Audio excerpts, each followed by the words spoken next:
আপনি যদি আমার জন্য দোয়া করেন তাহলে আপনার দোয়াটা কবুল হয়ে যাবে। আমি ফেরেশতা বলছি আল্লাহ তোমাকেও ভালো রাখো। শত্রুর জন্য দোয়া করলে লাভ হবে, লস হবে না, যদি আপনার মনটা চায় না। মানুষ যদি মানুষের জন্য দোয়া করে আট থেকে, তাহলে তার দোয়া কবুল হয়ে যায়। আপনি যদি আমার জন্য দোয়া করেন তাহলে আপনার দোয়াটা কবুল হয়ে যাবে।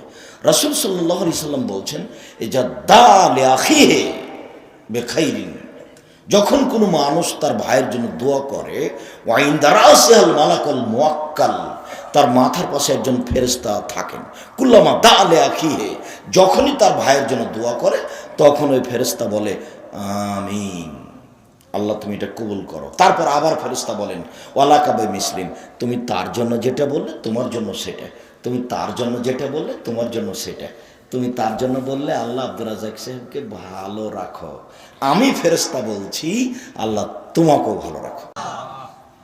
তাহলে শত্রুর জন্য দোয়া করলে লাভ হবে, লস হবে না, যদি আপনার মনটা চায় না। মনটা সংকীর্ণতায় পূর্ণ হয়ে আছে, আল্লাহ তুমি দয়া করো। আল্লাহর কাছে কান্নাকাটি করে চান।